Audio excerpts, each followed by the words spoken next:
Le 13 août de l'année dernière, le gouvernement,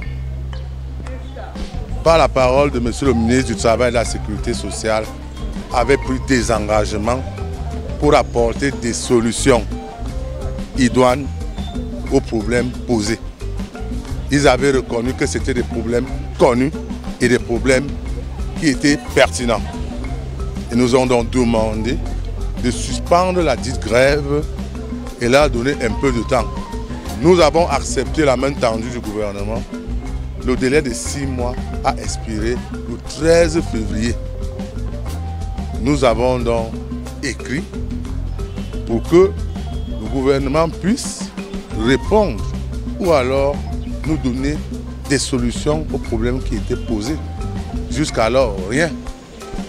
C'est donc ce que vous voyez là est l'expression du mal-vivre et du mal-être des personnels de santé du Cameroun. C'est l'utilisation de 27 000 personnels qu'on appelle parfois temporaires, certains depuis plus de 18 ans. Quand on sait que c'est le gouvernement de la République qui devrait montrer l'exemple, on a l'impression qu'ils utilisent des subterfuges pour utiliser ces personnels comme des esclaves. C'est ce qui fait qu'aujourd'hui, ces personnels voudraient donc être contractualisés. En ce qui concerne le deuxième point, il s'agit des personnels utilisés par les ONG, qu'on appelle les APS.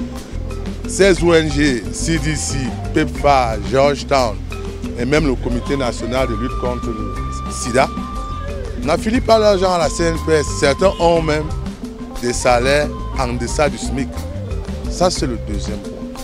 Le troisième point, c'est la reconstitution des carrières des ex-temporaires des hôpitaux publics qui n'ont pas pu cotiser les 180 mois. Et de manière abusive, l'âge de la retraite est arrivé, on les a envoyés au quartier. Ils demandent donc la reconstruction de leur carrière. Le quatrième point, c'est l'harmonisation du salaire indiciaire et catégoriel.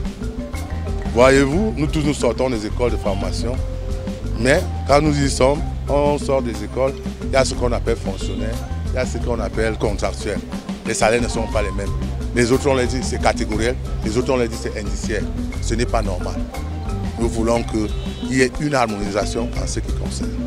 Nous allons continuer à manifester, à exprimer notre mécontentement via ces piquets de grève que nous avons dans les formations sanitaires, dans les délégations régionales et même à l'esplanade du ministère de la Santé publique. Donc pour vous dire, nous attendons que le gouvernement puisse permettre à ces personnels soignants de vivre décemment de leur art, qu'ils puissent s'épanouir dans leur art. Parce que ce qui risque de se passer, c'est qu'un soignant maltraité peut entraîner ou pourrait entraîner un malade maltraité. Dans la mesure où ventre affamé n'a point d'oreille.